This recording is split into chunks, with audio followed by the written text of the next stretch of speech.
যে কাজে পরকালীন কোনো স্বার্থ নাই সে কাজে কোনো মুমিন মুসলিম নাই। সবকিছু আল্লাহ থেকে আসে। দোয়া আল্লাহর জন্য করবেন, নামাজ আল্লাহর জন্য, সবকিছু ইবাদত আল্লাহর জন্য, দ্বীনি ইলম অর্জন আল্লাহর জন্য। প্রতিটা কাজের করার আগে নিয়াত ফিক্স করবেন, কেন করব? পরকালীন স্বার্থ থাকলে করব, না হলে করব না। কেন তুমি টিকটকে যাবা না? কারণ পরকালীন কোনো স্বার্থ নাই।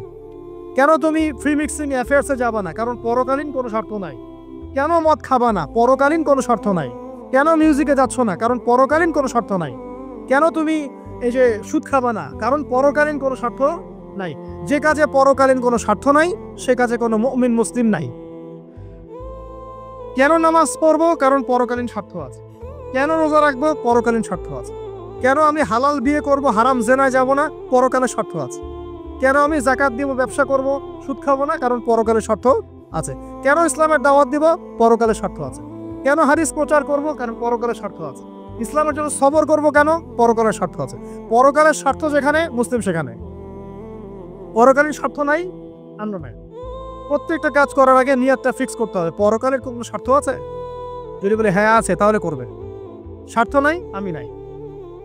কোনো ফুজুল কি বাত বা ফাহেসা কোনো কাজ, এসব কাজে আমরা নাই, বিকজ এগুলোতে কোনো পরকালীন স্বার্থ নাই।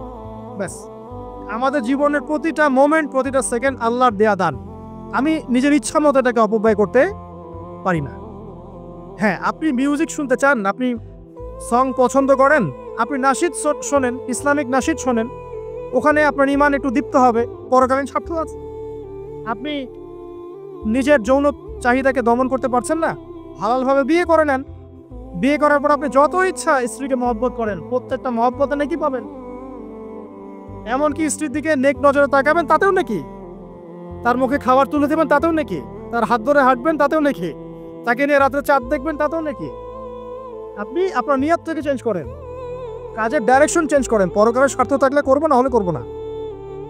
আপনি পছন্দ করেন ঘুরে বেড়াতে, আল্লাহর দিনের দায়ী হয়ে ঘুরে বেড়ান না, সমস্যা কি? আল্লাহর জমিন ঘুরে দেখেন, এইসব অবান্তর কাজে লিপ্ত না থাকে আল্লাহ পাকের নিদর্শনগুলো ঘুরে দেখেন, আপনার ইমান বাড়বে ইনশাল্লাহ। আপনার সংস্কৃতি ভালো লাগে, ইসলামিক সংস্কৃতি মেনে চলেন। আপনি কবিতা লিখতে ভালোবাসেন, ইসলামিক কোনো কবিতা লেখেন। আপনি উপন্যাস পড়তে ভালোবাসেন, ইসলামিক কোনো উপন্যাস পড়েন। আমি বলছি না এগুলোর বাইরে কোনো পড়াশোনা করা যাবে না, এমনটা আমি কিন্তু বলছি না। আমি বলছি আপনি আপনার পুরো কাজটাকে আগে ফিক্স করবেন, পরকালের কোনো স্বার্থ আছে কি নাই। যদি হ্যাঁ দেখা যায় হ্যাঁ পরকালের স্বার্থ ঠিক আছে, অবশ্যই করেন, কোনো সমস্যা নেই। আল্লাহ পাক বোঝার তৌফিক দান করুন। তো দেখুন প্রিয় ভাইরা, শিরকের পাপে যাওয়া যাবে না। এই শিরকের পাপ না থাকলে আমল নামায় ইনশাআল্লাহ আমরা জান্নাতে যাব এবং কবরের উত্তর দিতে পারবো ইনশাআল্লাহ। মান রব্বুক, উত্তর পাস ইনশাআল্লাহ। তারপরে কি? মাদিনুক। এক কথায় ইসলামের অনেক বিধিবিধান আছে, নামাজ, কালিমা, সওম, যাকাত, হজ সব আছে। আমর বিল মারুফ, নাহি আনিল মুনকার, পিতামাতার খেদমত, প্রতিবেশীর অধিকার, স্ত্রীর অধিকার, তারপরে সন্তানদের অধিকার, যাকাত, সবকিছু আছে। এখন যদি ইসলামের কিছু অংশকে মেনে নেন, কিছু অংশকে না মানেন, এটা কিন্তু কুফরি। ইসলামের কিছু অংশকে মানছেন, কিছু অংশকে মানছেন না, এটা কিন্তু কুফরি। ইসলামের পরিপূর্ণ বিধানটাকে যদি মেনে চলেন, ইনশাআল্লাহু আযজা ওয়া জাল আপনি মাদিনুক উত্তর দিতে পারবেন। আপনি আমল করতে পারেন না পারেন, মনে করেন আপনি আমল করতে পারছেন না, কিন্তু আপনি আকীদা পোষণ করছেন যে হ্যাঁ ইসলামে যা আছে আমি সবকিছু মেনে চলি, কিন্তু হয়তো আমল করতে গিয়ে আমি পারছি না। আমি হয়তো নামাজ 5 ওয়াক্ত পড়তে হয়, আমি জানি, আমি মানি, কিন্তু আমার মাঝে মাঝে মিস হচ্ছে, মাঝে মাঝে আমি জামাত মিস করে ফেলছি। আপনি মানেন যে সওম রাখতে হয়, মাঝে মাঝে আপনার সওম মিস হয়ে যাচ্ছে, কিন্তু আপনি বিশ্বাস করেন যে হ্যাঁ আপনি সওম রাখতে হয়, আপনার আকীদা ঠিক আছে। আপনি যাকাত দেন নাই এতদিন, কিন্তু আকীদা রাখেন হ্যাঁ দিতে হয়, আমি সুযোগ পেলে দিয়ে দিব। এই যে কনসেপ্টটা ক্লিয়ার রাখা যায় না, ইসলামের বিধানগুলো প্রতিটা আমি মানি মন থেকে, হয়তো আমল করতে গিয়ে আমি পেরে উঠতেছি না বা হয়ে উঠছেন। ইনশাআল্লাহ একদিন না একদিন আল্লাহ পাক আপনাকে তৌফিক দিবে ইনশাআল্লাহ, আল্লাহ পাক তৌফিক দান করুক। কিন্তু কনসেপ্ট যদি ক্লিয়ার না থাকে যে আমি কিছু অংশ মানি, কিছু অংশ মানি না, এটা ইসলাম হলো না। উদখুলু ফিস-সিলমি কাফা, পরিপূর্ণরূপে ইসলামে প্রবেশ করেন। দিনই বোন অনেকে আছে পর্দা হয়তো করতে পারছে না, কিন্তু মনে করে, বিশ্বাস করে যে পর্দা করতে হয়, এটা ফরজ। ইনশাআল্লাহ আল্লাহ চাইলে ওকে একদিন তৌফিক দিবে ইনশাআল্লাহ। হয়তো এখন মুখ খোলা আছে, হয়তো বা আগে গেঞ্জি টি শার্ট পরে ঘুরতো, এখন সেলোয়ার কামিজ পরছে, ঢিলে ঢালা জামা পরছে, এখনো বোরখা পরছে না। ওকে তুচ্ছ তাচ্ছিল্য করার দরকার নাই আপাতত। ওকে আরো বুঝান, আরো নরম হন, আরো বুঝিয়ে সুঝিয়ে ইসলামের দিকে আনার চেষ্টা করেন। এত দূর এসেছে, ওই পর্যন্ত যাবে ইনশাআল্লাহ। কারণ ও বিশ্বাস করে হ্যাঁ পর্দা করতে হয়, আমি মানি পর্দা করতে হয়, কিন্তু আমি এখন করতে পারছি না, ইনশাল্লাহ করব, আল্লাহ পাক চাইলে তৌফিক দিবেন ইনশাআল্লাহ। তো এই যে বিষয়টা, যে ইসলামকে মনে আগে ধারণ করা, যে না আমি মানি ইসলামের প্রত্যেকটা বিধান ঠিক আছে। চুরি করলে চোরের হাত কাটতে হয়, ইসলাম বলেছে। ডাকাতি করলে শাস্তি আছে। জেনা যদি কেউ করে 100 বেত্রাঘাত, মদ খাইলে 40টা বেত্রাঘাত, ব্যভিচার যদি করে কেউ, এই পরকীয়া করে বিবাহিত ব্যক্তি, রজম। এগুলো কেসাস, একজন একজনকে হত্যা করলে তাকেও কেসাস করতে হয়। এই বিধানগুলো আছে। এখন আপনি বলতে পারেন আমি এই ওয়ার্ল্ডের প্রেক্ষাপটে এটাকে বাস্তবায়ন করতে পারছি না, কিন্তু আমি বিশ্বাস করি ইসলামে বিধানগুলো আছে, এটা আল্লাহর বিধান। ইনশাল্লাহ আপনি মাফ পেয়ে যাবেন, ইনশাল্লাহ আল্লাহ চাইলে আপনি মাফও পেয়ে যাবেন। কিন্তু যদি মনে করেন না এই যুগের এগুলো চলেই না, আমি আল্লাহ পাকের এসব বিধান কিচ্ছু মানি না, আমি যে বিধান বুঝি এটাই চূড়ান্ত, তাহলে খবর আছে, তাহলে মা দিন উত্তর দিতে পারবো। তো বুঝেন, বিষয়টা বোঝেন, আকীদাটা ক্লিয়ার করেন যে না আমি পারতেছি না, এটা একটা বিষয়, কিন্তু আমি বিশ্বাস করি ইসলামের এগুলো অংশ। হয়তো আমি এখন পারছি না, ইনশাল্লাহ ভবিষ্যতে পারবো। আল্লাহ চাইলে আপনাকে তৌফিক দিবেন ইনশাআল্লাহ। আমরা দোয়া করি আল্লাহ পাক আমাদেরকে পরিপূর্ণরূপে ইসলামে প্রবেশ করার তৌফিক দান করুন। আর সর্বশেষ কি, এটা যদি করতে পারে মা দিনিক উত্তর দিতে পারবে। মান নবীকে উত্তর কখন দিতে পারবে? যখন একজন ব্যক্তি সারা জীবন নবী সাল্লাল্লাহু আলাইহি ওয়াসাল্লামের সুন্নতের উপর আমল করতে পারবে। এই যে ঘুম থেকে উঠলেন, ব্যাস ব্রাশটা নিয়ে দৌড়ে চলে গেলেন বাথরুমে, কি জন্য? ঘুম থেকে উঠলেন, আগে চোখটা একটু ঘষতে হবে, মুখে হাত দিতে হবে, তারপরে আপনি দোয়া পড়বেন। কি দোয়া পড়বেন? আলহামদুলিল্লাহিল্লাযী আহইয়ানা বা'দা মা আমাতানা ওয়া ইলাইহিন নুশুর। তারপরে আপনি যাবেন বাথরুমে। দোয়াটা না পড়ে কেন গেলেন? ঘুমাচ্ছেন, ঘুমানোর আগে আপনি অবশ্যই বলবেন। ঘুমানোর আগে একদম একটা গান শুনে, একটা গার্লফ্রেন্ডের সাথে 10টা মিনিট কথা বলে হ্যাঁ জান রাখি, ব্যাস, তারপরে ঘুমিয়ে গেলেন। ঘুমটা আপনার জন্য ইবাদত হলো না? হারামে লিপ্ত হতেন না? আল্লাহুম্মা বিইসমিকা আমুতু ওয়া আহইয়া পড়তেন, সূরা মুলক পড়তেন, সূরা কাফিরুন পড়তেন, সূরা ফালাক নাস ইখলাস পড়তেন, ঘুমিয়ে যেতেন। পুরো ঘুমটাই ইবাদত, পুরো ঘুমটাই নাকি ঘুমিয়ে আছেন নাকি পাচ্ছেন? আপনি ইচ্ছাকৃতভাবে আপনার আমলটা নষ্ট করলেন। ইস্তেঞ্জা করতে গেছেন, ইস্তেঞ্জা করতে গিয়ে গান শুরু করে দিল বাথরুমে। বাথরুম সিঙ্গার আছে না কিছু? বাথরুমে গান গাওয়ার জায়গা নাকি? তো ওখানে গান শুরু করলো। বাথরুমে গান গাবেন কেন? আপনি ঢোকার সময় বলবেন কি বিসমিল্লাহ আল্লাহুম্মা ইন্নী আউযু বিকা মিনাল খুবসি ওয়াল খাবাইস। এরপর ইস্তেঞ্জা করবেন, তারপরে আপনি গুফরানাকা বলে বের হয়ে আসবেন। পুরো ইস্তেঞ্জার সময়টুকু নাকি? নামাজ পড়তে দাঁড়িয়েছেন, এখানে রিয়া কোনো লৌকিকতা থাকবে না, লোকজন আমাকে দেখছে আমি ভালো করে নামাজ পড়ি, এমন থাকবে না। নামাজে দাঁড়িয়েছেন আল্লাহর জন্য খালেস। এখন আল্লাহ আপনার মাঝখানে আর কেউ নাই, আল্লাহ আপনার মাঝখানে আর কেউ নাই। এমনকি যা ইচ্ছা তাই নামাজ পড়বেন? একদল বের হয়েছে এখন দেখি 2 ওয়াক্ত নামাজ পড়ে। তাদের বক্তব্য হচ্ছে যে 5 ওয়াক্ত নামাজ নাকি কোরআনে নাই, আর ওরা খালি কোরআন মানে হাদিস নাকি মানে না। কত যে ফেরকা এখন বের হয়েছে আল্লাহ ভালো জানে। 5 ওয়াক্ত নামাজ কোরআনে নাই বলে, সুবহানাল্লাহ। তো 2 ওয়াক্ত নামাজ পড়ে। এখন নামাজ কি মন গরম ভাবে পড়লেই হবে? ফজরের নামাজে দাঁড়িয়েছেন, ফজর নামাজ কয় রাকাত? 2 রাকাত। এখন আমি যদি বলি নামাজ তো ভালো কাজ, 2-এর জায়গায় 4 পড়লে কি সমস্যা ফজরে? যদি এমনটা বলি হবে? কেন হবে না? কারণ নবী সাল্লাল্লাহু আলাইহি ওয়াসাল্লাম 2 পড়েছেন, আমাকে 2 পড়তে হবে, সিম্পল। 4 পড়লে আপনার নামাজ বাতিল। ফজরের নামাজ 4 রাকাত পড়লে নামাজ কি বাতিল হবে না? মাগরিবের নামাজে দাঁড়িয়েছেন 3 রাকাত নামাজ, তখন আপনি মনে চিন্তা করছেন না 3-এর জায়গায় আমি 4 পড়বো, 5 পড়বো। নামাজ তো ভালো জিনিস, বেশি করলে কি সমস্যা? সবকিছু বেশি করতে হয় না। রাসূলুল্লাহ সাল্লাল্লাহু আলাইহি ওয়াসাল্লাম যা দিয়েছেন তাই করতে হয়। এর নাম সুন্নত। বাইরে গেলে হবে কি? বেদাত। প্রত্যেকটা কাজ খেয়াল করতে হবে। প্রত্যেকটা আমল এভাবে। নামাজ, এই যে রোজা রাখবেন, রমজান মাসে রোজা রাখলে এটা ফরজ। আর আপনি চিন্তা করেন রোজা তো ভালো জিনিস, আমি রমজানেও রাখবো, শাবান পুরো 2 মাসে রাখবে, হবে? দেখেন নফল বিষয়টা আলাদা, আমি ফরজের কথা বলছি।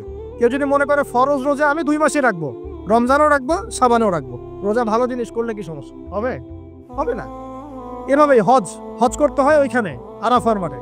আপনি মনে করেন কুড়িগ্রামে হজের একটা জায়গা বানাইলাম আমরা, মনে করেন কথার কথা, এমনও কিন্তু জায়গা আছে মানুষ অন্য জায়গায় হজ করে, কিন্তু আপনি ভাবছেন এমনি বলছি।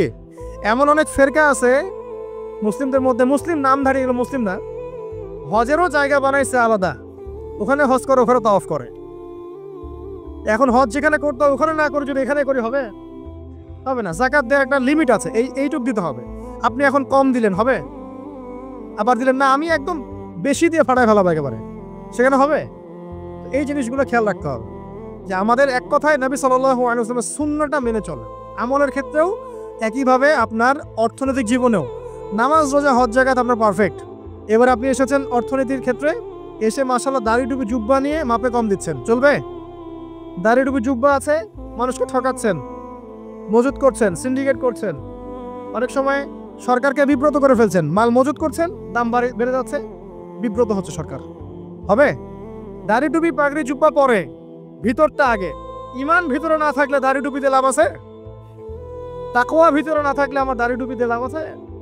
মুহসিন হতে হবে। সো ইকোনমিক সেকশনে গিয়েও নবীর আদর্শ ভুলে যাওয়া যাবে না, সেখানেও তার আদর্শ মেনে চলতে হবে। এভাবেই সমাজ জীবন, পরিবার, সর্বক্ষেত্রেই নবীর সুন্নাহ মেনে চললে পরে ওই ব্যক্তিকে উত্তর দেওয়া যাবে ইনশাআল্লাহ, তিনি আমাদের নবী মুহাম্মদ রাসূলুল্লাহ সাল্লাল্লাহু আলাইহি ওয়াসাল্লাম। সর্বশেষ গিয়ে বলা হবে কিভাবে জানলে?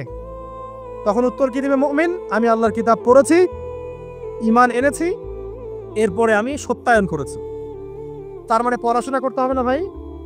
আল্লাহর কিতাব পড়তে হবে না? কারা কারা আল্লাহর কিতাব পড়তে জানেন হাত তোলেন। আলহামদুলিল্লাহ। আগামী রমজান আসার আগেই পুরো কোরআন এক খতম করবেন, পারা যাবে ইনশাআল্লাহ? এবং প্রত্যেক দিন আমাকে ওয়াদা করেন, প্রত্যেক দিন এক পারা করে কোরআন তেলাওয়াত করব, পারবেন ইনশাআল্লাহ? না বলেন পারবো ইনশাআল্লাহ? পারবো ইনশাআল্লাহ। আল্লাহ পাক তৌফিক দান করুন, আমিন। কোরআন পড়তে হবে, শুধু কি জাস্ট তোতা পাখির মতো পড়েই যাবেন সারা জীবন? অর্থটা একটু বোঝার চেষ্টা করবেন না ভাই? করা উচিত না? করা উচিত। যদি আপনার সামর্থ্য থাকে আপনার অবশ্যই করা উচিত। সামর্থ্য নাই, বয়স হয়ে গেছে, পারেন না, সেটা আলাদা বিষয়। সামর্থ্য আছে আপনার অবশ্যই উচিত। আলহামদুলিল্লাহি রাব্বিল আলামিন মানে কি? আর রহমানির রহিম মানে কি? মালিকি ইয়াউমিদ্দিন বলছি, এটা মানে কি? ইয়াকা না'বুদু বলছি, ওয়া ইয়াকা নাস্তাঈন, এর অর্থ কি? ইহদিনাস সিরাতাল মুস্তাকিম মানে কি? সিরাতাল লাযীনা আন'আমতা আলাইহিম গায়রিল মাগদুবি আলাইহিম ওয়ালাদ-দালিন, কি অর্থ, কি বললাম? নামাজে এটার অর্থ জানলে মনোযোগ কি ডানে বামে যাবে? যাবে না ইনশাআল্লাহ। এই যে আল্লাহ পাক বলছেন, ইয়া আইয়ুহাল্লাযীনা আমানুত্তাকুল্লাহ, হে মুমিনগণ আল্লাহকে ভয় করো, হাক্কা তুকাতিহি ওয়া লা তামুতুন্না ইল্লা ওয়া আনতুম মুসলিমুন, তোমরা এমনভাবে আল্লাহকে ভয় করো, ভয় করার মতো ভয় করো, এবং পরিপূর্ণ মুসলিম না হয়ে মৃত্যুবরণ করো না। এর অর্থটা জানলে ভালো লাগলো না? বুঝতে পারলাম না কোরআনটা? আল্লাহ বলছেন ওয়াদারু মা বাকিয়া মিনার রিবা, সুদের অবশিষ্ট অংশ ছেড়ে দাও। ওয়া ইল্লাম তাফআলু ফাআযানু বিহারবিন মিনাল্লাহি ওয়া রাসূলিহি, যদি না করো আল্লাহ এবং রাসূলের সাথে যুদ্ধের ঘোষণা শুনে রাখো। অর্থ জানলে হেদায়েত পাওয়া যায় না? অতএব অর্থটা জানার চেষ্টা করুন। আল্লাহ পাক তৌফিক এনায়েত করুন। অর্থ বোঝার ক্ষেত্রে যদি কোনো প্রতিবন্ধকতা পান সামনে, আলেম ওলামার কাছে যাবেন, জিজ্ঞাসা করে অর্থ জেনে নেবেন। নিজে নিজে আবার মন করে ব্যাখ্যা করতে যায় না। কোরআন বুঝতে গেলে হাদিস লাগবে, হাদিসগুলো পড়তে হবে। হাদিসের কিছু বই কিনবেন, রিয়াদুস সালেহিন, ফয়জুল কালাম, এই যে আপনারা পড়েন, মুনতাখাব হাদিস পড়েন, ঠিক আছে, বুলুগুল মারাম মিন আদিল্লাতিল আহকাম, মিশকাতুল মাসাবি, এই বইগুলো বাসায় রাখবেন। এরপরে আস্তে আস্তে কিনবেন আবু দাউদ, তিরমিজি, নাসাই, এগুলো কিনবেন। পরে গিয়ে বুখারী মুসলিমের অনুবাদ কিনবেন, আগে কিনবেন। এগুলো কঠিন হাদিস, এগুলো আগে পড়লে আপনি মাথাটা আপনার কিন্তু ঘুরতে থাকে। আগে কি ক্লাস 8-এ পড়বেন না আগে এইচএসএ দিবেন? আগে ক্লাস 7-8 পার করে যান, তারপরে ওদিকে যান। আল্লাহ বোঝার তৌফিক দান করুন। প্রিয় ভাইরা, ইলম অর্জন করতে হবে। ইলম অর্জন করলে পরে আপনি তালেবে ইলমের পায়ের নিচে আল্লাহর ফেরেশতারা পাখা বিছিয়ে দিবে ইনশাআল্লাহ তাআলা। ইলম অর্জন করে আপনি যখন আলেম হবেন বা দ্বীনের জ্ঞান অর্জন করবেন, তখন আপনি দাওয়াতের কাজও করতে পারবেন। আপনার দাওয়াতে যত মানুষ ইসলামের দিকে আসবে সমস্ত নেকি আপনি পাবেন ইনশাআল্লাহ। এবং যখন আপনি আরো বড় আলেম হয়ে যাবেন, আল্লাহ তৌফিক দান করুন, তখন আসমানের যত মাখলুক এবং জমিনের যত মাখলুক, এমনকি গর্তের মধ্যে যে পিপিলিকা আছে সেগুলোও, এমনকি সাগরের নিচের মাছ আপনার জন্য ইস্তেগফার করবে, দোয়া করবে ইনশাআল্লাহ। আল্লাহ পাক আমাদের সবাইকে শিরক মুক্ত আমল করার তৌফিক দান করুন, আমিন। আল্লাহ তাওহীদের উপর থাকার তৌফিক দান করুন, আমিন। আল্লাহ পাক আমাদের সবাইকে দ্বীন ইসলাম পরিপূর্ণরূপে পালন করার তৌফিক দান করুন, নবী সাল্লাল্লাহু আলাইহি ওয়াসাল্লামের আদর্শ মেনে চলার তৌফিক দান করুন, এবং দ্বীনের জ্ঞান অর্জন করার তৌফিক দান করুন। দুনিয়াতে আমরা যতদিন বেঁচে থাকবো ইসলামের উপর যেন বেঁচে থাকতে পারি, এবং আমাদের মৌতের পর দারুল বারজাখ বা কবরের জিন্দেগি, আল্লাহ পাক আমাদেরকে এই ভয়াবহ ফিতনা থেকে, আযাব থেকে হেফাজত করুন, আমিন। আল্লাহ রাসূল সাল্লাল্লাহু আলাইহি ওয়াসাল্লাম বলেছেন যে নিশ্চয়ই তোমাদেরকে এখানে পরীক্ষায় ফেলা হবে, আর তোমরা যদি এই পরীক্ষা জেনে তোমাদের মৃতদেরকে দাফন করা থেকে বিরত না থাকতে, তাহলে আমি তোমাদেরকে শুনিয়ে দিতাম কবরে কেমন পরীক্ষা হয়। মানে যদি আমরা শুনতে পারতাম যে কবরে কেমন পরীক্ষা হয়, আমরা ভয়ে আমাদের মৃতদেরকে দাফন পর্যন্ত করতাম না। এটা নবীজি বলছেন সাল্লাল্লাহু আলাইহি ওয়াসাল্লাম। পৃথিবীতে যে ব্যক্তি আল্লাহর সাথে শিরিক করে নাই, আল্লাহ তাওহীদের উপর থেকেছে এবং তার উপরে মৃত্যুবরণ করেছে, ইনশাআল্লাহ সে ব্যক্তি এর উত্তর নির্দ্বিধায় দিতে পারবে ইনশাআল্লাহ। আর দুনিয়াতে যে বা যারাই আল্লাহর সাথে শিরিক করবে, আল্লাহর সাথে শিরকের পাপে লিপ্ত হবে, ওই অবস্থায় মারা যাবে, তাওহীদের উপর থাকবে না, কোশ্চিন কালেও মান রব্বক উত্তর দিতে পারবে না। তারপর প্রশ্ন হয়ে যাবে, মা জিনুক, তোমার দিন কি ছিল? মুমিন বান্দা উত্তর দিবে কি? দিন ইয়ান ইসলাম, আমার দিন ছিল ইসলাম। এখানে শুনে রাখেন, পৃথিবীতে যারা ইসলামকে পরিপূর্ণরূপে পালন করবে তারাই এই উত্তর দিতে পারবে ইনশাআল্লাহ। যারা ইসলামকে ঠাট্টা বিদ্রুপের হাসি তামাশার পাত্র বানিয়েছে, মন চাইলে কিছু করি, মন চাইলে কিছু করি না, সহজগুলো একটু আমল করি, বাকি কিছুর আমল ধারি না, হ্যাঁ, নামাজ পড়ি, সুদ ছাড়তে পারি না, ঠিক আছে, বছর বছর ওমরা করি, এদিকে ঘুষ দুর্নীতি ছাড়তে পারি না, ইসলামকে ঠাট্টা তামাশার পাত্র বানিয়েছে, এরা কোশ্চিন কালে উত্তর দিতে পারবে না। মা দিল দিনে পরিপূর্ণরূপে ইসলামে প্রবেশ করতে বলেছেন আল্লাহ রাব্বুল আলামিন। যারা পরিপূর্ণরূপে ইসলামে প্রবেশ করবে এবং ইসলামের প্রতিটা মৌলিক বিধান মেনে চলবে, ইনশাআল্লাহ তারা এর উত্তর দিতে পারবে।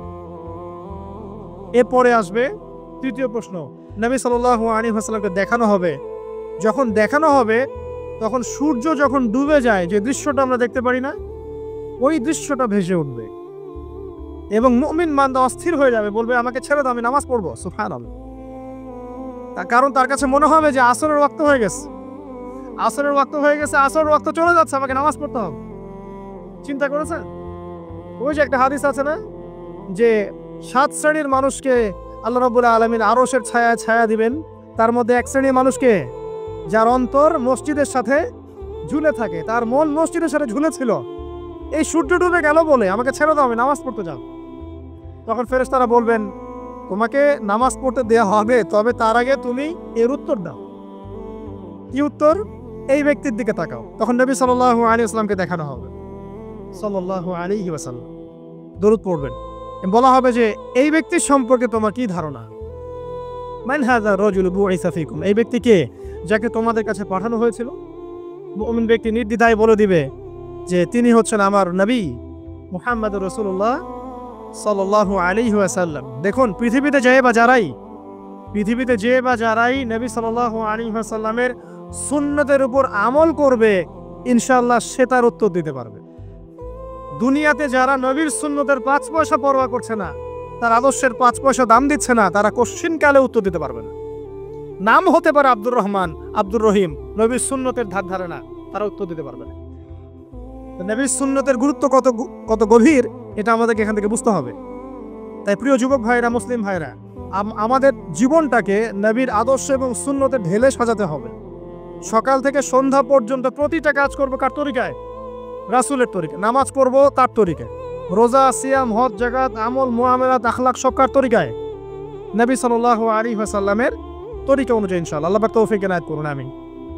এবার ফেরেশতা দুজন জিজ্ঞাসা করবেন অবাক হয়ে, তুমি কিভাবে এটা জানলে? তুমি কিভাবে এই 3টা প্রশ্নের উত্তর দিতে পারলে? কারণ বেশিরভাগ মানুষ তো উত্তর দিতে পারবে না, বেশিরভাগ মানুষই এই উত্তর দিতে পারবে না। কারণ কিয়ামতের মাঠে 1999 জন মানুষ জাহান্নামে যাবে, নাউজুবিল্লাহ। তো এটা কঠিন পরীক্ষা।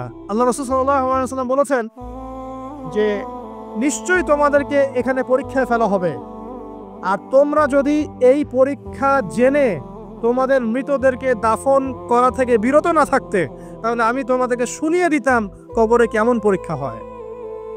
মানে যদি আমরা শুনতে পারতাম যে কবরে কেমন পরীক্ষা হয়, আমরা ভয়ে আমাদের মৃতদেরকে দাফন পর্যন্ত করতাম না। এটা নবীজি বলছেন সাল্লাল্লাহু আলাইহি ওয়াসাল্লাম।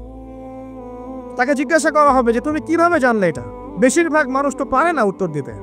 তখন সেই ব্যক্তি বলে বসবে, সেই ব্যক্তি বলবে যে করাতু কিতাব আল্লাহ, আমি আল্লাহর কিতাব এই কোরআন পড়েছি। মুমিন বলবে আমি আল্লাহর কোরআন পড়েছি, ফাআমানতু বিহি, আমি এর উপর ঈমান এনেছিলাম, ওয়া সাদ্দাকতু, এবং সত্যায়ন করেছিলাম। সুবহানাল্লাহ। অতএব দুনিয়াতে যারা দ্বীনের জ্ঞান অর্জন করছে না, কোরআন পড়ছে না, হাদিস পড়ছে না, পড়াশোনার চেষ্টা করছে না, জানার চেষ্টা করছে না, কবরে পাওয়ার পর ডিফিকাল্ট আছে। এটা একটা অন্যতম প্রশ্ন। আমরা কিন্তু মনে করি 3টা প্রশ্ন হচ্ছে, আসলে প্রশ্ন হচ্ছে কয়টা? 4টা। 3টার পরে আরো একটা এক্সট্রা। কিভাবে জানলে? তখন উত্তর দিচ্ছে আমি আল্লাহর কিতাব পড়েছি, ঈমান এনেছি, সত্যায়ন করেছি। সুবহানাল্লাহ। নবী সাল্লাল্লাহু আলাইহি ওয়াসাল্লাম হাদিসের পরের অংশে বলছেন যে যখন কাফের বান্দাকে ওঠানো হবে, তখন ডানেও কিছু নাই, বামেও কিছু নাই, সামনে পিছনে কিচ্ছু নাই। মাথার দিক থেকে ফেরেশতারা চলে আসবেন, উঠিয়ে বসানো হবে, প্রশ্ন করা হবে কে তোমার রব? একটাই উত্তর, লা আদরি, আমি জানি না। নাউযুবিল্লাহ। কি তোমার দিন? লা আদরি, আমি জানি না। এই যে আল্লাহর তো খবর নাই, আল্লাহ পাকের বিধান মেনে চলার কোনো খবরই নাই, পরোয়াই নাই। সে জানবে কিভাবে ইসলাম কি জিনিস? সে জানবে কিভাবে আল্লাহ কি জিনিস? ও তো আল্লাহকে চিনেই না। দিব্যি বলে বেড়াচ্ছে মহাবিশ্ব সৃষ্টি হয়েছে বিগ ব্যাং থেকে, আল্লাহ বলে কেউ নাই। মানুষ সৃষ্টি হয়েছে বান্দর থেকে, নাউযুবিল্লাহ। মানুষ তো আল্লাহকে চিনছে না। এখনো মানুষ মনে করছে যে আল্লাহ বলতে কেউ নাই। এবং এই মুক্ত চিন্তার নামে, বাক স্বাধীনতার নামে নাস্তিকতার যে চর্চাটা বেড়েছে বাংলায়, এটা আশঙ্কাজনক। বড় বড় বিশ্ববিদ্যালয় থেকে পড়ে আসছে, অনেক সময় দেখলাম বড় বিশ্ববিদ্যালয়ের প্রফেসর, সে বলছে যে মহাবিশ্ব বিগ ব্যাং দিয়ে সৃষ্টি হয়েছে, সৃষ্টিকর্তা নাই এখানে। তো মুসলিম বিজ্ঞানীর একটা কথা বলতেন যে মানুষ বিজ্ঞান সম্পর্কে অল্প জানলে নাস্তিক হয়ে যায়, আর অনেক গভীর জ্ঞান অর্জন করলে আল্লাহর কাছে আত্মসমর্পণ করে। খেয়াল করে দেখবেন ডক্টর, ইঞ্জিনিয়ার যারা বড় বড় লেভেলে চলে গেছেন, অনেক সিনিয়র, তারা কিন্তু বেশিরভাগ নামাজি দেখবেন, নামাজ পড়ে, দান সৎকা করে, সমাজ কল্যাণমূলক কাজ করে। তারা কিন্তু রোগীর সেবা করতে গেলেও বলে যে নামাজ পড়িয়েন, রোজা রাখিয়েন, তারা কিন্তু বলে। অনেক ডক্টর আমি দেখেছি এমন, যারা যত বেশি গবেষণা করে তারা তত বেশি আস্তিক হয়ে যায়, আর টুটাফাটা গবেষণা করলে নাস্তিক হয়ে যাবেন। কত প্রশ্ন, ইসলামে এটা কেন, ওইটা কেন, ইসলামে বহুবিবাহ কেন, হ্যাঁ ইসলামে কি পর্দার বিধান কেন, তারপর ইসলামে এত রেস্ট্রিকশনস, এত বাইন্ডিংস কেন, হ্যাঁ স্বাধীনতা নাই কেন, কত প্রশ্ন। ইসলামের এগেইনস্টে কত তীর এখন ছোড়া হচ্ছে। তো এই ব্যক্তি কেমন করে উত্তর দিবে যে মাহদিনুক, তোমার দিন কি? আল্লাহর দিকে কত প্রশ্ন ছোড়া হচ্ছে, কত শিরকের পাপ আমরা করছি, অনেক সময় মুসলিম হয়েও শিরকের পাপ করছি। কিভাবে উত্তর দিবে মানবব্য? 3 নম্বর প্রশ্ন যখন করা হবে, এই ব্যক্তিকে দেখো দেখি, সে বলবে যে আমি জানি না এই ব্যক্তিকে, তবে শুনেছিলাম, মানুষের মুখে শুনেছিলাম, মানুষ যা বলতো আমি তাই বলতাম। মানে সে রাসূল সাল্লাল্লাহু আলাইহি ওয়াসাল্লামের নাম শুনেছিল হয়তোবা, কিন্তু তার সুন্নত বা আদর্শ কখনো মেনে চলে নাই, পারল না। এবার জান্নাতি ব্যক্তি হলে কি হতো? ওই যে সূর্য ডুবছিল যেখানে, তার দৃষ্টির সীমা পর্যন্ত কবরকে প্রশস্ত করে দেওয়া হতো, এবং জান্নাতের একটা দরজা তার কবরে খুলে দেওয়া হতো। এটা কিভাবে করা হবে সেটা আল্লাহ পাক জানেন, এটার ব্যাখ্যা করার জ্ঞান আল্লাহ আমাদেরকে দেন নাই। যেই মানুষের ক্ষুদ্র জ্ঞানে মানুষ ব্যাকটেরিয়া, ভাইরাস নিয়ে গবেষণা করতে হিমশিম খেয়ে যায়, সে মহাবিশ্বের স্রষ্টা নিয়ে কিভাবে গবেষণা করবে? আল্লাহ পাকের অসীম জ্ঞানের সামনে আমার জ্ঞান কি? খুবই ক্ষুদ্র। হাদিসে এসেছে বুখারী শরীফের মধ্যে যে একটা মহাসমুদ্রের মধ্যে যদি একটা পাখি 1 ফোঁটা পানি উঠিয়ে নিয়ে যায়, ওই 1 ফোঁটা পানি হচ্ছে মহাবিশ্বের জ্ঞান, আর বাকি পুরো মহাসাগর হচ্ছে আল্লাহ পাকের জ্ঞান। তো আমরা এই ক্ষুদ্র জ্ঞানের মানুষ হয়ে আল্লাহর জ্ঞানকে কেমন করে পেনিট্রেট করতে পারি? তো আল্লাহ পাক জান্নাতের দরজাগুলো খুলে দিবেন, একটা দরজা খুলে দিবেন, সেখান থেকে বাতাস আসবে, জান্নাতের নাজ নেয়ামত উপভোগ করতে থাকবে, এবং তার রূহটাকে সবুজ রঙের পাখির আকৃতিতে জান্নাতে রেখে দেওয়া হবে। ইল্লিন মানে ওখানে জান্নাতের নিয়ামত সে পাবে। এটাকে বলা হয় দারুল বারজাখ, বারজাখের জীবন। জীবন অনেকগুলো, একটা ছিল রুহের জগৎ। রুহের জগতে আমরা সবাই ছিলাম। শোনেন, রুহের জগতে যার সাথে যার বন্ধুত্ব, ভালোবাসা গভীর ছিল, দুনিয়াতে তার সাথে তার ভালোবাসা বেশি। এটা হয়তো জানেন না, জানতেন হাদিসটা? রুহের জগতে যদি কখনো আপনার সাথে আমার দেখা হয়ে থাকে, দুনিয়াতে আপনার সাথে আমার দেখা হবে ইনশাআল্লাহ। রুহের জগতে যদি আপনার আমার মধ্যে ঘনিষ্ঠ ভালোবাসা থেকে থাকে, এখানেও ভালোবাসা হয়ে যাবে ইনশাআল্লাহ। এটা বলে আমি আবার তোমাদের বয়ফ্রেন্ড গার্লফ্রেন্ড ভালোবাসা বুঝাই নাই, ওই ভালোবাসার কথা বলি নাই। আবার রুহের জগতে বিদ্বেষ, এখানেও দেখবেন বিদ্বেষ। ওটা একটা জগৎ ছিল যেখানে আল্লাহ পাক সমস্ত আদম সন্তানকে সৃষ্টি করে তাদের রুহটাকে রেখেছিলেন এবং ওয়াদা নিয়েছেন। কি ওয়াদা? আল্লাহ পাক বলেছিলেন আলাস্তু বিরব্বিকুম, সূরা আরাফের 182 নম্বর আয়াত পড়ে দেখবেন, 182 নম্বর আয়াত। আল্লাহ পাক বলেছিলেন যে আমি ওয়াদা নিয়েছিলাম, আলাস্তু বিরব্বিকুম, আমি কি তোমাদের রব নই? আমরা সবাই বলেছিলাম বেলা ইয়া রব্বি, অবশ্যই আপনি আমাদের রব। দুনিয়াতে এসে আমরা ভুলে গেছি। এই ভুলে যাওয়াটা মনে করায় দেওয়ার জন্যই আল্লাহ পাক আসমানি কিতাব নাজিল করেন, নবী রাসূল পাঠান, আমাদের কান পর্যন্ত ইসলামের দাওয়াত পৌঁছে দেন, যাতে আমরা মনে করতে পারি। এবার আসেন রুহের জগতে পর আসলাম এই যে দুনিয়ার জগৎ, দারুদ দুনিয়া। দুনিয়ার মধ্যে আছি হয়তো 50, 60, 70, 100 বছর হাইয়েস্ট। এরপর যাবে দারুল বারজাখ, বারজাখের জগৎ। পাপী ব্যক্তি হলে জাহান্নামের দরজা খুলে দেওয়া হবে আর জাহান্নামের সে আযাব ভোগ করতে থাকবে, এবং পুণ্যবান ব্যক্তি হলে জান্নাতের দরজা খুলে দেওয়া হবে এবং এর নাজ নেয়ামত সে ভোগ করতে থাকবে। তখন তাকে বলা হবে এটা জান্নাতের সেই জায়গা যেখানে তুমি থাকবে। এটা দেখার সাথে সাথে, শোনার সাথে সাথে তার যে খুশি, উৎফুল্লতা আরো অনেক বেড়ে যাবে। এবং সে কি করবে জানেন? সে পৃথিবীতে ফিরে আসতে চাইবে। সে বলবে আমাকে আমার পরিবারবর্গকে জানাতে দেন, আমাকে আমার পরিবারবর্গকে জানাতে দেন যে আমি ভালো আছি।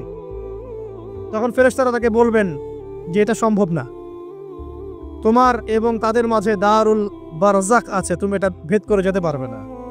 তখন তার আত্মাটাকে ইল্লিনে দেওয়া হবে, একটা সবুজ পাখির আকৃতিতে জান্নাতে ঘুরে বেড়াবে ইনশাআল্লাহ।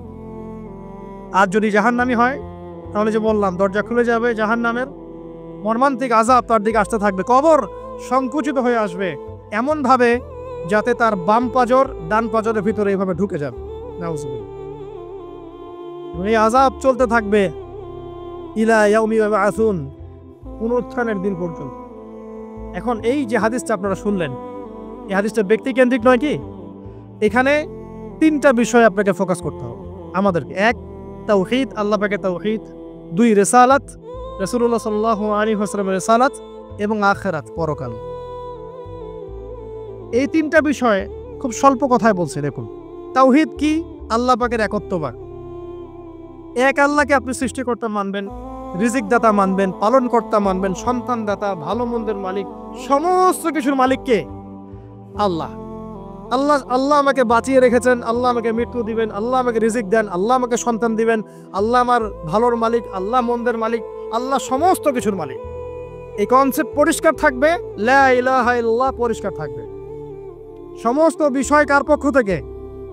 আল্লাহর পক্ষ থেকে। এই তাওহীদ, সংক্ষিপ্ত কথায় বললাম তাওহীদ।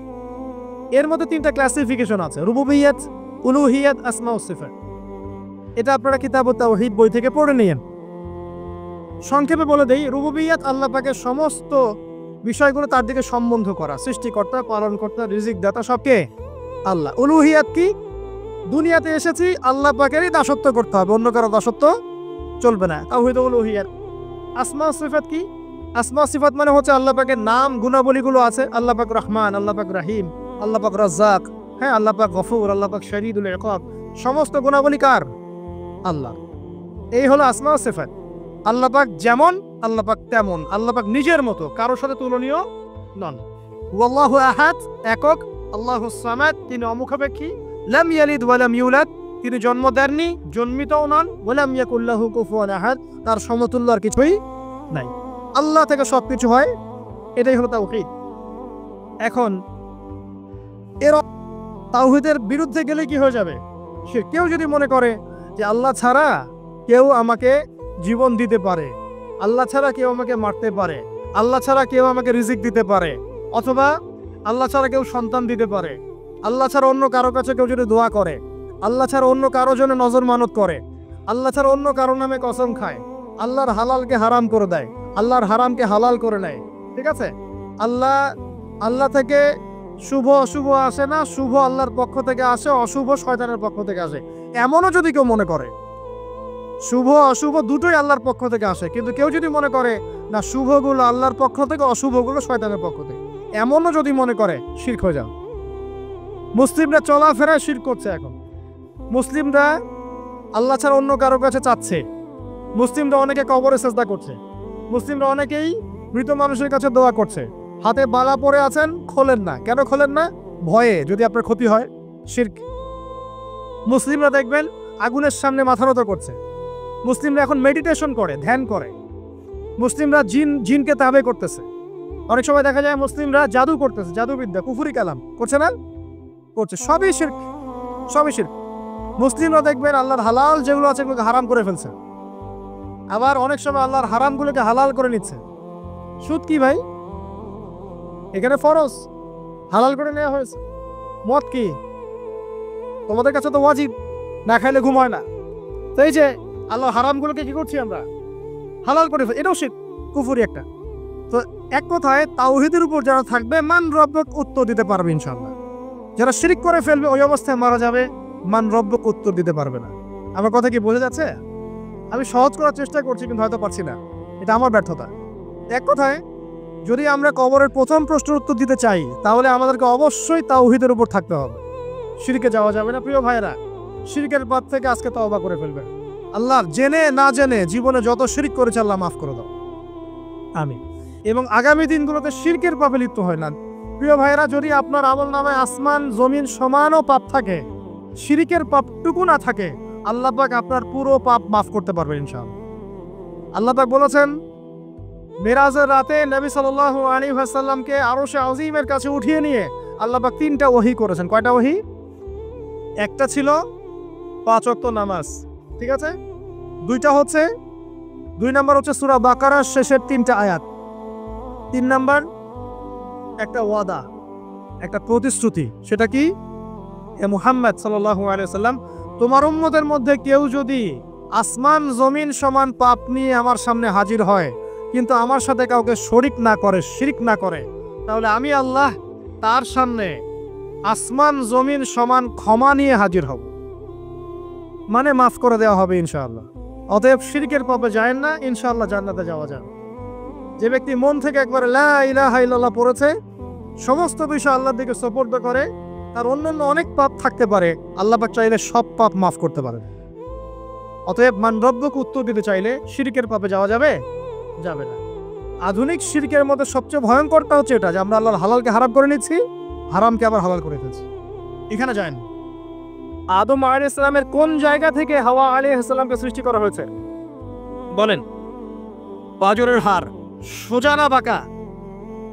নবী সাল্লাল্লাহু আলাইহি ওয়াসাল্লাম বলেছেন বাঁকা হাড়কে জোর করে সোজা করতে যেও না, ভেঙে যাবে। আর ওই অবস্থায় ছেড়ে দিলে বাঁকাই থেকে যাবে। নসিহতের মধ্য দিয়ে, উত্তম আচরণের মধ্য দিয়ে পথ চলতে হবে। ওয়া আশিরুহুন্না বিল মারুফ, এছাড়া কোনো অপশন নাই। আমার কথা শোনেন, এই জায়গা থেকে মেয়েদের পয়েন্টে আসছি আমি। আল্লাহ পাক আদম থেকে হাওয়া সৃষ্টি করেছেন আলাইহিম আসসালাম।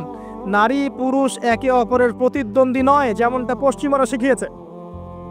এখনকার আধুনিকায়ন যা শিখাচ্ছে নারী পুরুষ একে অপরের প্রতিদ্বন্দ্বী, এখানে আল্লাহ বলছেন নারী পুরুষ একে অপরের পরিপূরক, একজন আরেকজনের অংশ, মহব্বত ভালোবাসা প্রণয়ের মাধ্যম, একে অপরের প্রতিদ্বন্দ্বী নয়।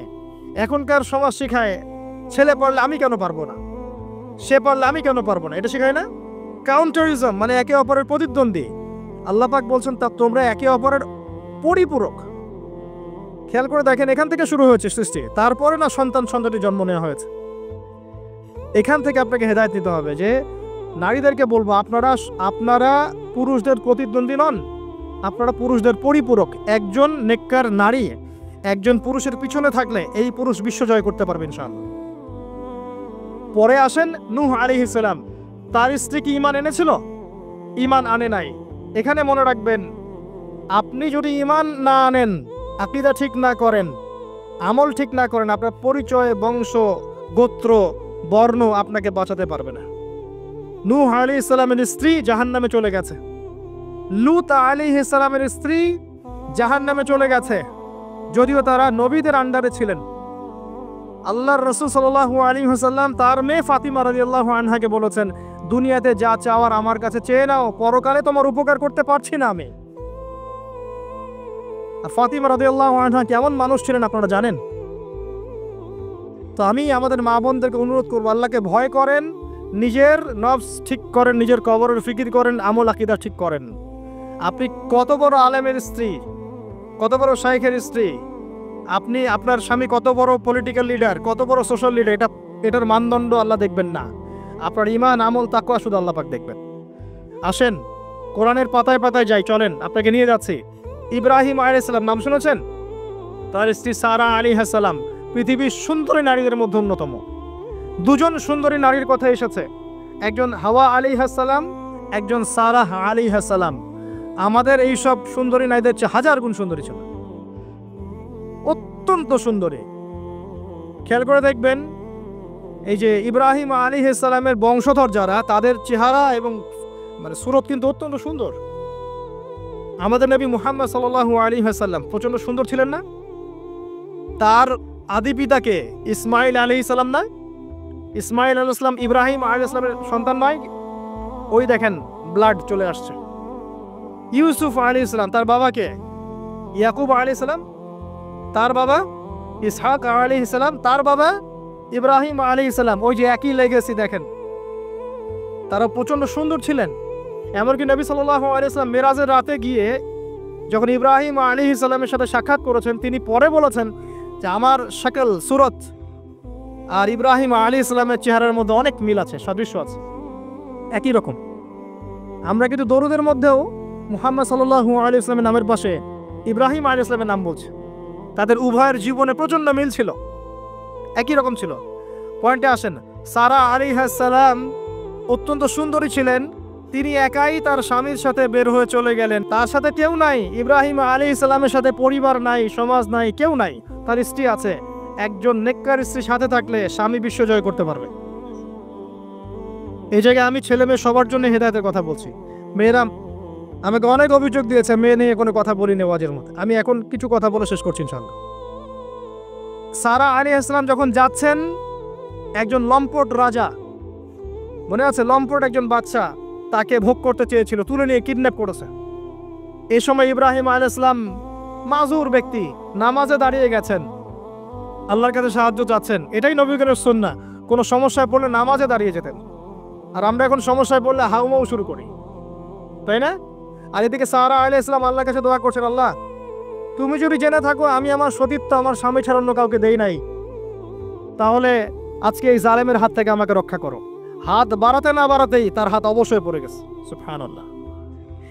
তিনবার চেষ্টা করেছে, তিনবার বেহুশ হয়ে পড়ে গেছে। এই সারা আলাইহিস সালামের মতো সতীত্ব রক্ষাকারী জেনারেশন কি এখন আছে? এখন তো নিজে নিজের সতীত্ব বিলিয়ে দিতে পারলে বাঁচে। এমনকি কেউ যদি নাও নেয় সতীত্ব, দেখা যায় যে নগ্ন ছবি তুলে ইমো, ফেসবুক, হোয়াটসঅ্যাপে আপলোড দিয়ে শেষ করে ফেলছে। তাই করছে না? ভিডিও কলে প্রেম হচ্ছে, আপনার এই যে গার্লফ্রেন্ড বয়ফ্রেন্ডের সাথে কফি খাচ্ছে, বিছানায় যাচ্ছে, ডেটিং করছে। বিয়ের আগে সব শেষ। বিয়ের পরে যখন এরা কোনো ঘরে যাবে, ওই ঘরে কি সুখ আসবে, শান্তি আসবে?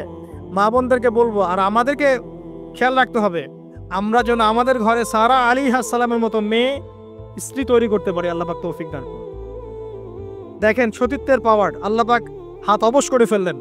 এবার ওই বাচ্চা হাদিয়া দিচ্ছে হাজরা আলাইহিস সালামকে, ঠিক আছে? হাজরা আলাইহিস সালামকে ইব্রাহিম আলাইহিস সালাম বিয়ে করলেন, কি জন্য করলেন? সন্তানের জন্য। বাই দ্য ওয়ে, এখন আবার একাধিক বিয়ে যদি কেউ করে ফেলে, তাকে সমাজে এবার বাঁকা চোখে দেখা হয়, তার মনে চরিত্র সমস্যা আছে। কিন্তু বিয়ে না করে বিয়ের আগে 10টা প্রেম করলে কোনো সমস্যা নাই, বিয়ের আগে 1000টা জেনা করলে কোনো সমস্যা নাই, পতিতালয়ে গেলে সমস্যা নাই, ফ্রি মিক্সিং গেলে সমস্যা নাই, গার্লফ্রেন্ডকে নিয়ে ঘুরতে গেলে ডেটিং করলে কোনো সমস্যা নাই। আবার বিয়ে করে ঘরে স্ত্রী থাকতেও বাইরে পরকীয়া করলে কোনো সমস্যা নাই। এগুলোকে আমরা উন্মুক্ত করছি, কিন্তু কেউ সাহস করে যদি কোনো বিধবার দায়িত্ব নেয়, কোনো তালাকপ্রাপ্তর দায়িত্ব নেয়, কোনো অসহায়ের দায়িত্ব নেয়, তাকে খারাপ চোখে দেখা। এই হলো আমাদের সাইকোলজি এখন। অথচ আল্লাহ পাক এই বিধানটা দিয়েছেন কোরআন এবং সুন্নাহয়। যাই হোক, তার জন্য শর্ত আছে, শর্ত পূরণ না হলে করবেন না, কখনো ফরজ নয়। কিন্তু কেউ যদি শর্ত পূরণ করে করতে পারে, তাকে ডিসকারেজ কেন করতে যাবেন? সমাজ চেঞ্জ হয়ে গেছে।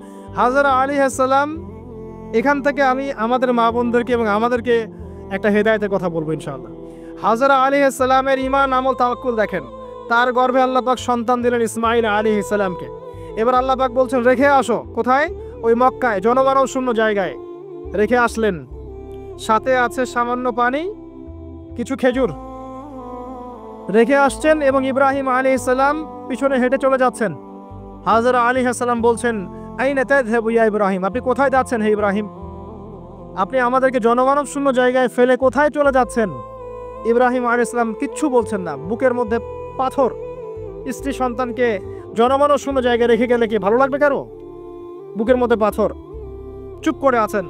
এক পর্যায়ে হাজরা আলাইহিস সালাম বলছেন, আপনি কি আল্লাহর আদেশে এই কাজটা করছেন? তখন তিনি বলছেন, হ্যাঁ, নাম, এতটুকু বলেছেন, আমি আল্লাহর আদেশে করছি। এবার এই দেখেন, হাজরা আলাইহিস সালাম বলছেন যে যদি আল্লাহর আদেশে আপনি করে থাকেন তাহলে আল্লাহ কোনোদিনও আমাদেরকে ধ্বংস করবেন না ইনশাআল্লাহ। তাওয়াক্কুল। আমি আপনাকে বুঝাই, এখানে কোনো মানুষ নাই, কোনো খাবার নাই, কোনো পানিও নাই, তারপরেও তিনি বলছেন আল্লাহ ধ্বংস করবেন না। আপনি কি বুঝতে পারছেন কি অবস্থা? এবার খাবার পানি শেষ হয়ে গেল, সাই করছেন সাফা টু মারোয়া, মারোয়া টু সাফা, শুধু এক ফোঁটা পানির জন্য। কাকে খাওয়াবেন? বাচ্চাকে। এই দৌড়টা আল্লাহ পাকের কাছে এত পছন্দ হয়েছে, কিয়ামত পর্যন্ত হজের মধ্যে আল্লাহ পাক রেখে দিয়েছেন এটাকে। আপনি সাই করছেন, এটা কার সুন্নাহ? হাজরা আলাইহিস সালামের। হজের ম্যাক্সিমাম কাজগুলি তাদের পরিবারের কেন্দ্রিক। জামরায় পাথর নিক্ষেপ করা, এই যে তাওয়াফ করছেন, মাকাম ইব্রাহিমে দাঁড়িয়ে নামাজ পড়ছেন, সব কিন্তু এই বংশের সাথে জড়িত। এই ইসমাইল আলাইহিস সালাম এই হাজরা আলাইহিস সালামের গর্ভ থেকে এসেছেন। যেমন মা তেমন সন্তান। ইসমাইল আলাইহিস সালামকে তার বাবা মানুষ করেননি, তাকে মানুষ করেছেন তার মা। বাবা কিন্তু অনেক দূরে, মাঝে মাঝে আসেন, মাঝে মাঝে যান। কথা বুঝতে পারছেন? এরকম মায়ের গর্ভ থেকেই এমন সন্তান পাওয়া সম্ভব, যেই সন্তানকে তার বাবা বলছেন যে ইয়া বুনাই ইন্নী আরা ফিল মানামি আন্নী আযবাহুক, হে আমার সন্তান, আমি স্বপ্নে দেখেছি আমি তোমাকে জবাই করছি। ফানজুর মায়াদা তারা, তোমার রায় কি আমাকে বলো। এই বাচ্চা তখন বলছে, বাচ্চার বয়স 10, 12, 15, 16 এতটুকু হবে। সে বলছে, ইয়া আবাতি, হে আমার বাবা, ইফআল মা তুমার, আপনাকে যা আদেশ করা হয়েছে তাই করেন। সাতাজিদুনি ইনশাআল্লাহু মিনাস সাবিরিন, ইনশাআল্লাহ আপনি আমাকে ধৈর্যশীল পাবেন। যেমন মা তেমন সন্তান। মা বলেছে আল্লাহ আমাকে দেখবে, ওই দেখেন সন্তান জবাই করে দেন, আল্লাহ আমাকে ধৈর্যশীল পাবেন ইনশাআল্লাহ। ট্রিনা কাইফ খুঁজতেছে, দিনদার মেয়ে চাই কিন্তু সুন্দরী লাগবে আবার। কেন? একটু অসুন্দর হলে আপনার চলবে না? আপনার স্ত্রীর কাছে যা আছে অন্য মেয়ের কাছে তাই আছে, এর বাইরে কিছু নাই। আর 2 দিন পরে, 1 বছর, 2 বছর, 3 বছর পরে, 5 বছর পরে গিয়ে দেখবেন সব সমান হয়ে গেছে।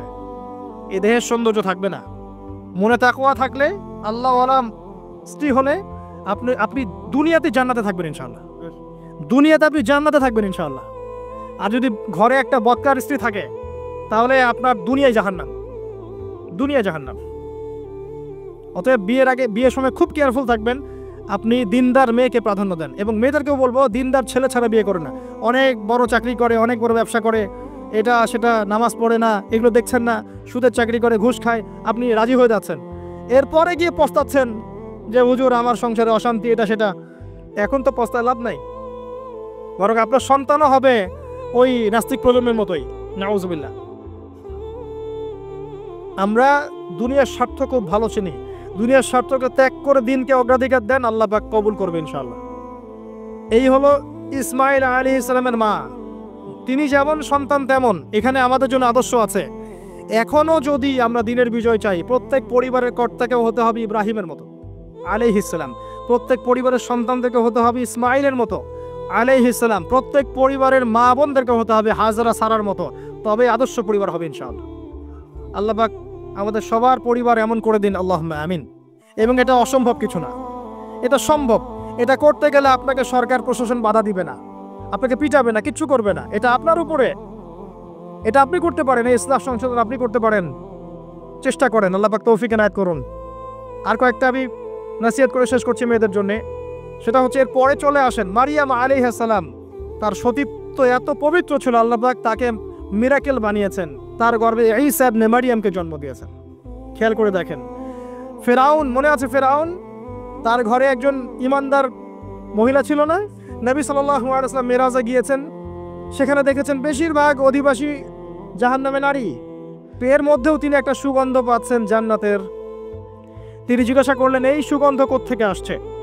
তখন জিবরাইল আলাইহিস সালাম তাকে জানিয়ে দিলেন, এটা ফেরাউনের সেই যে দাসী যাকে ফেরাউন হত্যা করেছিল ঈমানের কারণে, ওর ঘর থেকে, জান্নাতের সেই ঘর থেকে সুগন্ধ আসছে। সুবহানাল্লাহ। ফেরাউনের ঘরেও মুমিনা নারী থাকতে পারে, তাহলে আমাদের ঘরে থাকতে পারে না? থাকতে পারে। ফেরাউনের ঘটনা মনে পড়লো যে মূসা আলাইহিস সালাম তার মা সন্তানকে ভাসিয়ে দিয়েছিলেন না সিন্ধুকে, মনে আছে? আল্লাহ পাক ওই সন্তানকে তার কোলে আবার ফিরিয়ে দিয়েছেন, মনে আছে? এখানে একটা শিক্ষা আছে। প্রিয় মা বোনরা, আপনারা যদি আপনাদের সন্তানকে আল্লাহর পথে দেন, আল্লাহ পাক আপনার চক্ষু শীতল করে দেবেন ইনশাআল্লাহ। ওই সন্তানকে ঘুরিয়ে এমন একটা অবস্থান দিয়ে আপনার কাছে নিয়ে আসবেন, আপনি ওকে দেখে পরিতৃপ্ত হয়ে যাবেন ইনশাআল্লাহ। এখানে নসিহত আছে। তিনি ভাসাতে পারছিলেন না, মন কাঁদছিল। আল্লাহ পাক মনটাকে কিন্তু নরম করেছেন, শক্ত করেছেন, মনটা শক্ত করেছেন। তারপরে আল্লাহ পাক ওখানে একটা ইলহাম করেছেন, তিনি ভাসিয়ে দিয়েছেন। তারপরে আল্লাহ পাক ওই সন্তানকে আবার তার কোলে ফিরিয়ে দিয়েছেন দুধ পান করানোর জন্য। ঘটনাটা পড়ে দেখেন। আপনি যদি আপনার সন্তানকে আল্লাহর পথে দেন, আপনার সন্তানকে যোগ্য করে আল্লাহ আপনার সামনে নিয়ে এসে দাঁড় করিয়ে দেবেন ইনশাআল্লাহ। আপনি দেখে চোখ শীতল করে ফেলবেন, আল্লাহর উপর ভরসা রাখেন। মূসা আলাইহিস সালামের কথা একটা ঘটনা মনে পড়লো। তিনি যখন ওই যে ঘুষি দিয়ে একজন মরে গেছে, তিনি চলে গেলেন ওই কওমে শুআইব মাদিয়ানে, সেখানে গিয়ে বসে আছেন এবং দেখছেন দুইজন মেয়ে পানি আনার জন্য এসেছে, তাই না? পানি আনতে পারছে না, তিনি গিয়ে হেল্প করলেন। এই মেয়ে দুটো গিয়ে শুআইব আলাইহিস সালামকে বললেন যে হুয়া রাজুলুন কাউইউন আমিন, একজন ব্যক্তিকে দেখেছে সে খুব কাউই, শক্তিশালী এবং আমিন, বিশ্বস্ত। শুআইব আলাইহিস সালাম পাঠালেন তাকে ডেকে নিয়ে আসো। এবার এই যে মেয়েটা হেঁটে হেঁটে আসছে, এদিকে মূসা আলাইহিস সালাম গাছের আড়ালে বসে দোয়া করছেন, রব্বি ইন্নী লিমা আনজালতা ইলাইয়া মিন খায়রিন ফাকির। এই মেয়ে হেঁটে হেঁটে এসে মূসা আলাইহিস সালামকে বলছেন, আমার বাবা আপনাকে ডাকছেন। এই মেয়েটার হেঁটে হেঁটে আসাটাকে আল্লাহ পাক সূরার মধ্যে বলেছে যে এই মেয়েটা লাজুক পায়ে হেঁটে হেঁটে এসেছে। কিভাবে? লাজুক ভঙ্গিতে সে হেঁটে হেঁটে এসে বলেছে, আমার বাবা আপনাকে ডাকছেন। কথা বুঝতে পারছেন? এই লজ্জাশীলতা এখনকার মেয়েদের মধ্যে আপনি আমাকে দেখান। এই লাজুক ভঙ্গিতে হেঁটে আসা মেয়েদের যে হাঁটাটাও পর্দা, মেয়েদেরকে কে বুঝাবে হাঁটার মধ্যেও পর্দা আছে? কে বুঝাবে যে গলার ভয়েসে পর্দা আছে, চোখের চাহনিতে পর্দা আছে? একটা মেয়ে সবকিছু ঢেকেছে, মনে করেন চোখটা ঢাকে নাই, এই চোখ দুটো দেখেই একটা ছেলে তার প্রেমে পড়তে পারে। একটা ছেলে হিসেবে বলছি, এটা সম্ভব।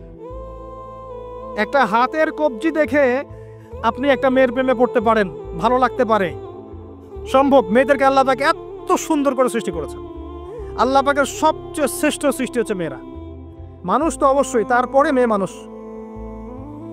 এই নারী আপনার হয় জান্নাতের মাধ্যম হবে, অথবা আপনার জীবনের সবচেয়ে বড় ফিতনা হবে। কারণ নবী সাল্লাল্লাহু আলাইহি ওয়াসাল্লাম বলেছেন, আমি পুরুষদের জন্য মহিলাদের চেয়ে বড় কোনো ফিতনা রেখে যাচ্ছি না। প্রচন্ড বড় ফিতনা হতে পারে, সাবধান। তো এখানে দেখেন মেয়ের হাঁটার বর্ণনা আল্লাহ পাক দিয়েছেন। এখনকার জেনারেশনে মেয়েদেরকে আপনি হাঁটা শেখান। রাস্তাঘাটে, শপিং মলসে, সব জায়গায় দেখবেন গেঞ্জি আর জিন্স আর টি শার্ট পরে, ফর্মাল পোশাক পরে, স্যুট বুট পরে ঘুরছে। মাঝে মাঝে পোশাকের এখানে ওখানে ফাড়া ছেঁড়া, এটাই নাকি স্টাইল। এমন পোশাক পরছে যেটা পরেও দেহের অঙ্গ প্রত্যঙ্গ বোঝা যাচ্ছে, এমন পোশাক পরছে যেটা বাহির থেকে ভিতরের অঙ্গ দেখা যাচ্ছে। অমুসলিমদের পোশাক পরছে, ছেলেদের পোশাক পরছে, এগুলো সবই আখিরুজ্জামানের সাইন। আখিরুজ্জামান এরকম মেয়েদের সংখ্যা বাড়বে। নিসাউন কাসিয়াতুন আরিয়া, এরা কাপড় পরেও নগ্ন থাকবে। মুইলাতুন মামিলাত, এরা মানুষকে আকৃষ্ট করবে, নিজেরাও আকৃষ্ট হবে। এরা জান্নাতের গন্ধও পাবে না, যদিও জান্নাতের গন্ধ যোজন যোজন দূর থেকে পাওয়া যায়। আখিরুজ্জামানের সাইন আপনি দেখবেন, মেয়েরা ছেলেদের পোশাক পরে ঘুরছে। এখন এই শুআইব আলাইহিস সালামের মেয়ের মতো এদেরকে কে লজ্জা শেখাবে? নাই লজ্জা শরমের বালাই। স্যার ক্লাস নিচ্ছে, সে গোল হয়ে বসে আছে, কোচিং করছে। টিচার গায়রে মাহরাম, সে ক্লাস নিচ্ছে, পড়াচ্ছে, গোল টেবিল করে বসে আছে মেয়েরা। দেখবেন কারো গায়ে হিজাব নাই, সালোয়ার কামিজ পরে ক্লাস করছে এবং দেহের অঙ্গ প্রত্যঙ্গ বোঝা যাচ্ছে। এবং কোনো কোনো সময় দেখবেন টিচারও সুযোগ নিচ্ছে, গায়ে হাত দিচ্ছে, বলছে ও তো আমার মেয়ের মতো। হ্যাঁ, আমরা তো ইউনিভার্সিটিতে পড়েছি। এরপরে খেয়াল করে দেখবেন টিচারের সাথে ছাত্রীর প্রেম হয়ে গেছে। কত মেয়ে যে রেপের শিকার হচ্ছে, মুখ ফুটে বলে না। যে কয়টা খবর আসে পেপার পত্রিকা, এগুলো খুব নগণ্য খবর, বাস্তবতা আরো অনেক কঠিন, পরিসংখ্যান অনেক বেশি, অনেক বেশি। মেয়েরা তো আর মুখ ফুটে বলবে না আমার সাথে এরকম অন্যায় করা হয়েছে। কিছু কিছু মেয়ে যখন বলে তখন আপনি খবর পান। অনেক মেয়ে প্রাইমারি স্কুল থেকেও, তারা প্রাইমারি লেভেল থেকে একদম বয়স যখন 10-15 এখান থেকে শুরু করে কলেজ পর্যন্ত, ধর্ষণের শিকার হয়েছে, রেপের শিকার হয়েছে, গার্লফ্রেন্ড বয়ফ্রেন্ডের দ্বারা বা টিচারের দ্বারা, কোনো কোনো ক্ষেত্রে চলতে ফিরতে গুন্ডা মাস্তানের দ্বারা এটা হচ্ছে ফ্রি মিক্সিংয়ের কারণে। ছেলে আর মেয়েকে আপনি একসাথে জড়িয়ে দিয়েছেন, এগুলো চলবেই এখন। অনেক সময় এমনও হয়েছে মেয়ে পড়াচ্ছেন, চারপাশে গোল হয়ে বসে আছে ছেলেরা। আর কখন আমরা এমনও দেখেছি যে কলেজে মাঠের মধ্যে বসে আছে ছেলে মেয়ে একসাথে গোল হয়ে, গ্রুপ স্টাডি। মিথ্যা কথা বলছে? Group study. কলেজে আন্দোলনের সময় দেখেছি, কোনো দাবি নিয়ে আন্দোলন হচ্ছে, দেখবেন যে এই যে ছেলে শুয়ে আছে মেয়ের কোলে মাথা দিয়ে, মনে হচ্ছে সে যেন তার স্ত্রী মনে হয়। এগুলো কি? এগুলো চলছে এখন। এখানে আপনি কিভাবে আপনার বাসায় পর্দা ধরে রাখবেন? কিভাবে সম্ভব? বেশি বেশি মেয়েদের যুগোপযোগী মাদ্রাসার প্রয়োজন, বেশি বেশি মেয়েদের ইসলাহি আলোচনার দরকার, মেয়েদের মধ্যে দাওয়াতি কাজের দরকার। এবং মেয়েদেরকে অনেক সময় দাওয়াতি কাজের অভাবে ভুল দাওয়াত দিয়ে বাড়ির থেকে বের করে নিচ্ছে, মাহরাম ছাড়া সফর দিচ্ছে। খেয়াল করে দেখেন, এমন অনেকও জামাত বের হচ্ছে মাহরাম ছাড়া জেলায় জেলায় সফর, দলিল দিচ্ছে এটাও নাকি জিহাদ। নাউযুবিল্লাহ। কিভাবে হচ্ছে? কারণ আমরা যেহেতু ওদের দাওয়াতটা কমিয়ে দিচ্ছি, মেয়েরা মেয়েদের মধ্যে দাওয়াতি কাজ করছে না, দাওয়াত সংকীর্ণ, বেদাতিরা এবং ভ্রষ্ট যারা পথভ্রষ্ট এরা ওদেরকে ঘর থেকে বের করে নিচ্ছে, ইসলামের নামেও বোরখা পরিয়েও বের করে নিচ্ছে। খুব অবস্থা খারাপ। আপনি খেয়াল করেন, দেখবেন এগুলো ধরতে পারবেন। তো এই বিষয়গুলো খেয়াল রাখেন। কোরআনের পাতায় পাতায় হেদায়েত আছে।